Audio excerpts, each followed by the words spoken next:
Don't believe everything you think in business, because a lot of the time we place too many limiting beliefs on what we can achieve.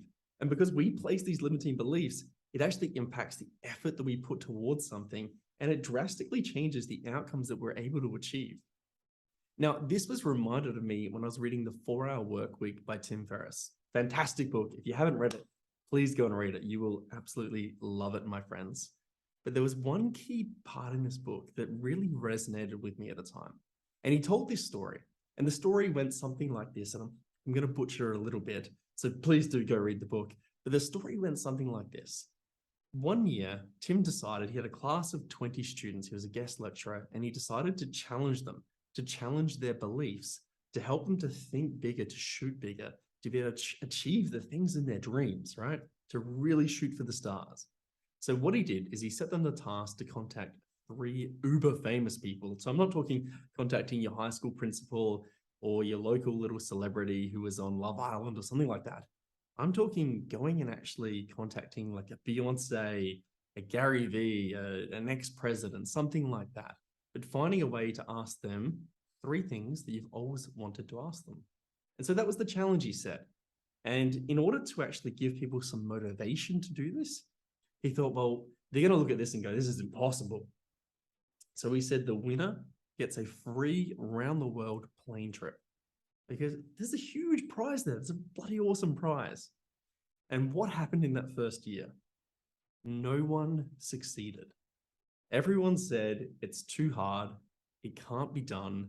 It's not even worthwhile starting. We have too many other important things to be working on. So in the second year, what he did was at the start, he gave the new class exactly the same challenge. Nothing changed there, but only one thing changed in how he explained it. He explained that the year before, if anyone had done anything, even taken one step in the right direction, got one answer from anyone at all, right? They would have won the free around the world plane trip. So you can see the difference here. The second group, they just understand that if they just do a little bit, they could win this awesome trip. And what happened? In the second year, 6, I believe, out of 17 students completed the task. And they didn't just complete it, they completed it in less than 48 hours. And all that changed with those people was the belief that it could be done, that they could win. So when the belief changed, the effort changed. And when the effort changed, the result and the outcome changed. And it's so obvious, right? When we think about it, if we believe something can be done, we're going to put in a lot more effort than if we just honestly don't believe something can be done. And if we relate this back to healthcare now, because in healthcare, talking to so many different clinic owners, so many people are going, well, this can't be done, or this is impossible, or it's this kind of market right now, and we're just going to wait this out, or this is just the way it is. Okay? If you're a peds clinic, I can almost guarantee that you accept that during school holidays, there is a massive drop in revenue. A lot of the peds clinics that I've talked to, that I've worked with, they accept that it's going to be a 40, 50, 60, sometimes even 70% drop in revenue and utilization during the school holidays. And so what do? They don't put the effort in to actually stop that from being a problem, because they feel like that's the way it is. And if that's the way it is, well, why bother trying to solve that problem? It's an unsolvable problem. So instead, just by changing that, and I've worked with peds clinics who've done this so successfully now, we said, well, what if it were possible? And the key thing to do here is actually to look at, is there evidence out there that someone else has done this? Because when we started looking for, all right, has anyone else done this? Is there any evidence that someone else has done this successfully? What we would like to do that we feel is impossible. And the second we find evidence that someone else has done it, it starts to become much more realistic. Because if I can find no one that's done it, then it makes sense that it probably pushes me back a bit and go, maybe it is impossible. But if 3 people over here, 3 businesses over here, I find them and they've successfully only had a 5% drop, well, then all of a sudden I ask the question, why not me? Why can't I do that then? So you see where I'm going with this. The first and the key thing for you to be doing when you're looking at something that looks like an impossible task, or we say that's just the way it is, and we accept it, is we want to find someone who's the exception to the rule. someone who has gone against the grain, gone against the tide, and has found a way to successfully do this. Because if that person has done it, it can be done. And if it can be done, then you can do it. Then we can do it. And it's the same in musculoskeletal at the moment. A lot of people are saying, well, it's really impossible to be hiring good, experienced therapists. That's something I've heard a lot. And if that's our belief, then guess what? We're probably not advertising for good, experienced therapists. We're probably not doing the things that it takes to bring those people into the team. But then I look at a specific few clinics and they bring those people in. And I look at it and I go, what are they doing? What is this person doing that this person isn't? Right? Because this person over here says it's impossible. And this person says nothing at all and they just do it. So when we go back and we go, well, what are they doing? What are they doing differently? And we break it down and we go, well, this clinic over here, and I'll use an example, I won't actually name the clinic, but they actually only hire experienced therapists. So only people with 3+ years experience. So you can start to see that they're already breeding a culture of, well, if you want to work here, you have to work somewhere else first and then come here. And then how do they get those people to come there? Well, they have a great culture and they outwardly show people through their Instagram, through their Facebook, what they're doing, right? So people can see the culture and go, wow, that looks really good. And when I'm 3 years out, I would like to go there. What else? They also have the right clients. So what kind of clients would someone who's 3 years out want to be working with? Because if we can get a whole lot of those clients, and then people go, well, I'd love to, let's call them post-op patients, or maybe sports patients. People who want to work with those patients will look for a clinic that has those. So you can start to see they're doing a lot of long-term things to get those people there, and they do it very successfully. But at the same time, they advertise.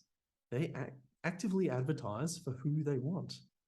And that is the key here, is that they believe they can, and so they do. And other clinics believe they can't, and so they don't. So what I'd love you to do, as you're watching this, you're probably thinking there's probably a limiting belief that is holding you back right now in your business.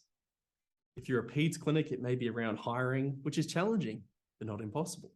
It may be around school holidays, it may be around utilization, it may be around billable hours per day, per week, right? Write it down. What is that limiting belief?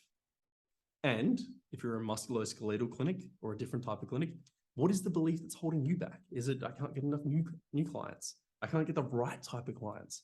I can't get enough experienced team members. Whatever it may be, write that belief down. And then what I'd love you to do after you finish this video is to go and find someone who has done it.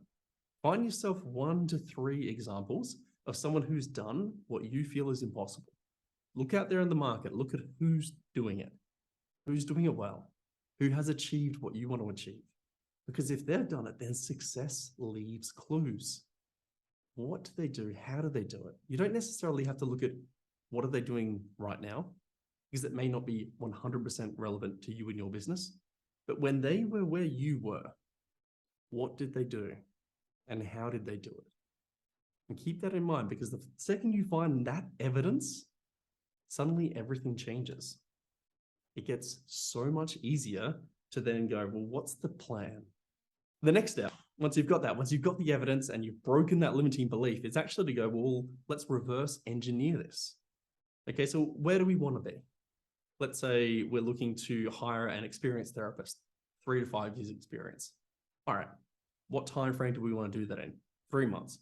So if we're going to be here in 3 months and this person has joined our team, if we work our way backwards, what do we need to do each day and each week? What are the actions, the tasks that we need to make sure that we're ticking off and making a high priority in order to achieve that? And start to map that out. Work your way backwards. Okay, if they're hired in 3 months' time, we probably want, 3 months is going to be challenging at times, but hey, if someone else has done it, that's the limiting belief we're talking about. But looking at it and going, all right, well, I probably need to get a job ad up soon. I probably need to make a join our team page that we're pushing people to. I probably need to survey the market and ask them, what are the problems that they're facing? What are their perceived problems? What do they not like about where they work? And is that a problem we can solve for them? Because when we're thinking about hiring is marketing. We're marketing our career, our culture, our clinic, what we do to the therapists out there. And then if it solves their problem that they're facing at the moment, then they'll likely come to work with us. So find out what are the expectations for them? What are the problems they're facing? Do some market research. That may be the first week. The second week may be then building the ads, building the pages. The third week may be launching the ads. So looking at everything and how it sort of fits in so that in 3 months' time, we've worked our way back. This is going to get us our goal. Now, I can't guarantee that you're going to achieve your goal. I can't guarantee that. But what I can guarantee is that if you truly believe it's possible and you reverse engineer a plan to achieve that, and then you hit those daily and weekly actions and tasks and you get them done and you make them a high priority, I can guarantee that you'll be in a much, much better position than if you were to not do that at all. Than if you were to keep going in the trajectory, the hardware trajectory that you're on at the moment. The trajectory may be like this, and it may be moving in the right direction. But if we were to make those changes, if we challenge those beliefs, your trajectory is most likely going to go like this. And you're going to put so much more effort into it. So I hope this video helped to challenge some of your limiting beliefs. I hope you've written them down, and I really hope that you actually spend the time to go and find some evidence, some examples of people who have done the things that you want to achieve, who have successfully done that. Because like I said, success leaves clues. Let's see what they did. Let's see how they did it. Let's challenge that mindset. Let's believe that we can do it. Because if you believe you can do it, you're going to put in the time, you're going to put in the effort. And if we reverse engineer that plan and figure out what do we need to do today, tomorrow, this week, I honestly think you'll be extremely successful at achieving whatever that goal is. Now, if you like this video, please hit the like and subscribe button for more of these in the future. We're going to be trying to do one of these every single week, adding as much value as we can to our allied healthcare community.